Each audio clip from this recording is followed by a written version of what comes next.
All right, gang. Welcome to the Yanagida Podcast Show, episode 28. I'm with our guest. We got Thomas Takanori. What? Pichon, his nickname. Whoa. Pichon in the gym. And, I want to thank you for your questions. And if you have any questions, please leave them in the comment below or email them to yanagidapodcast@gmail.com. Ooh. Oh, dang. So what's our questions, Thomas? Pichon. First question. Okay. I like lifting weights, but I dislike cardio. I know that you're going to say that we need to just do cardio, but I'm wondering how to make myself feel motivated or to like running.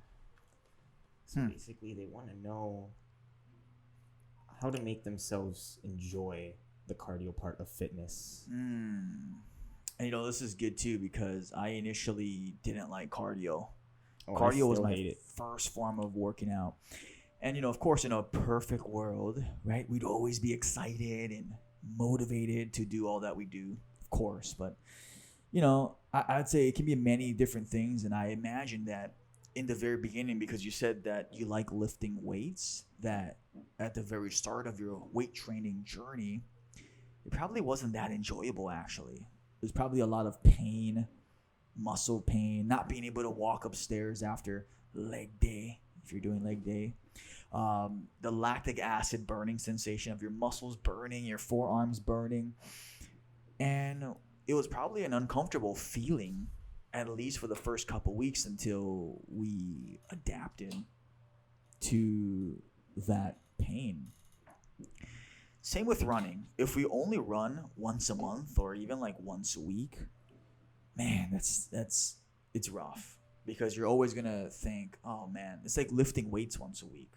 You're constantly going to be sore, you're recovering, and you never build the adaptation to build and continue to grow.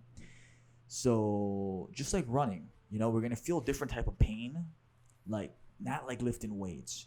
Right, the pain of not being able to breathe, our lungs burning, heart pounding, that doesn't feel good. And we might even feel a little bit lightheaded. And I know some people will say that running and doing cardio for the first time, they feel nauseous. Oh, I still feel nauseous. Nobody likes to feel that way. I hate it. And check this out, right? So there's a lot of people that say that we're primed to take action in two different ways. Okay. One way is pain, and the other is to feel good. So the bro answer in me would be just discipline yourself and gut through the pain, and of course, and then after the first 1, 2, 3 weeks, you'll be fine and cardio won't be that bad. That's the bro answers. Just jump in there, jump in the fire. But for this person, and probably those, I would suggest maybe even watching, the approach that might be better will be to set smaller mini goals and just crush them, right? So on your first day, you might run just 400 meters, a quarter mile, 1 lap around the stadium. That's it. That's solid. Yeah. Good start. Just 1 lap around the stadium. That's it. Day 2, your second time you do cardio, might be 2 laps, 800 meters, right? 2 laps around the field, okay? And maybe the third day, you might do 3 laps, right? And you can mix it up. You can run, jog, walk. You don't have to, pressure yourself. You can even go micro in that.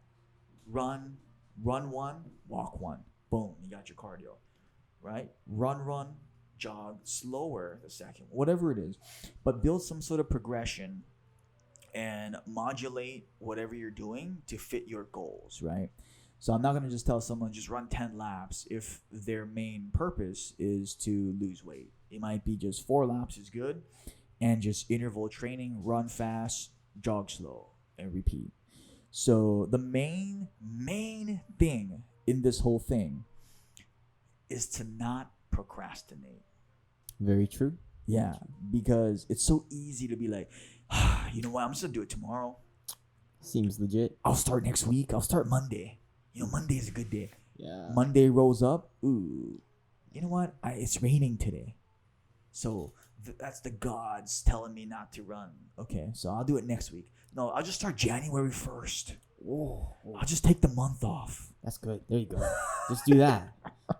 You're like, I don't need to do it the whole year. Screw that. Exactly. 5 years off. Exactly. I didn't run for 5 years. And, the main thing is just do it today. Do it now. There you do go. it now so that you can prove to yourself that cardio isn't that bad. And that cardio is actually really good for our brain, our heart, our lungs. It's good for everything, right? And once you do about 5 minutes of it, your body starts releasing endorphins. That's the feel-good chemicals. Oh, feel good. And before you know it, right, just stick with it for 21 days, 6 weeks, 8 weeks. Actually, the study is University of London came out with saying it takes 66 days on average to form a habit. So it's about 2 months. So start now, and by the next couple months, it'll be a habit. You won't need discipline anymore because it'll be a habit, and then you can use your discipline and willpower to something else. So that's the advice I would give, man. What about you, Thomas? What you think? Okay, see, because personally, I hate running. You hate running. I hate running as a form of cardio. I don't like it. It's not. What's your go-to cardio? My go-to cardio. Well, I practice jiujitsu every day for at least 2 hours. Okay. And that's like So for the people listening, what is that? Jiu-jitsu? Yeah, what is that? So if someone's like, what is that's like here in Kenjutsu? What is that? It's the gentle art. Gentle art? It's the art of, it's a form of grappling that originated in Japan and found its way around the world, creating like other different things like sambo and Brazilian jiu-jitsu and so technically what I practice would be Brazilian jiu-jitsu or just normal jiu-jitsu.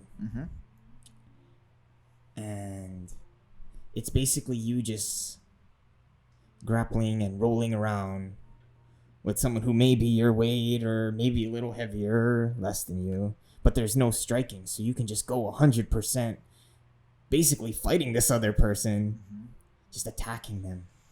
And it's like, oh my, you feel so winded after like 5 minutes of going 100%, maybe even 2. Like first roll you ever do, 2 minutes, you're like gone. Right. It's And like so doing a for full those sprint. listening, if you're hearing this and it's like, what do you mean by rolling around? So a good picture would be to picture wrestling, because a lot of people know wrestling. Very true. So imagine just wrestling, but with submission holds and chokes. That's the visual that'd probably be really easy to understand. It just, two people colliding, clashing, and it's really exhausting to be sparring grappling wise or live training. And that's a good point.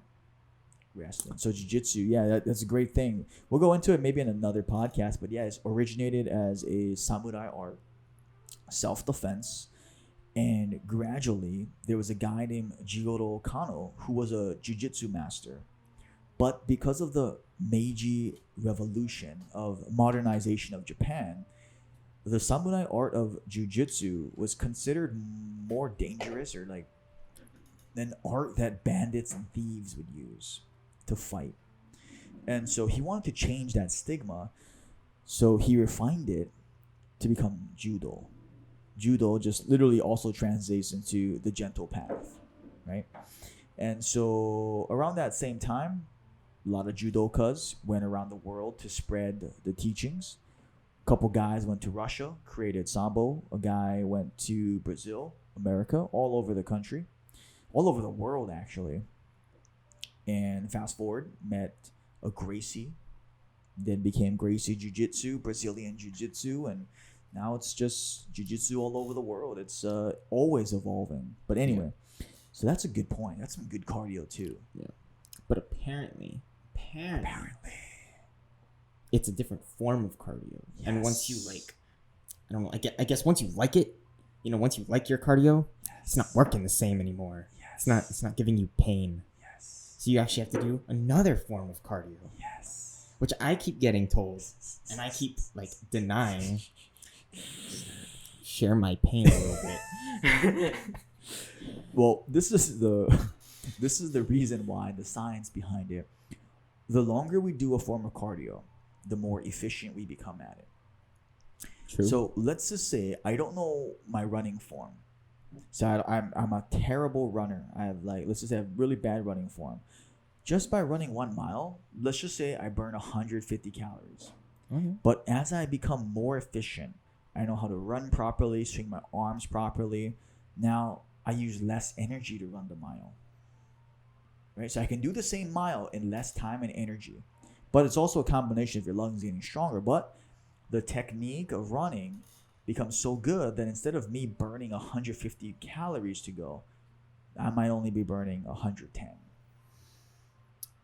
Right? Because your form is better. You're not using as much energy. You get more technique. You're leaning forward. You have better posture. Your arms are pumping in sync with your arms.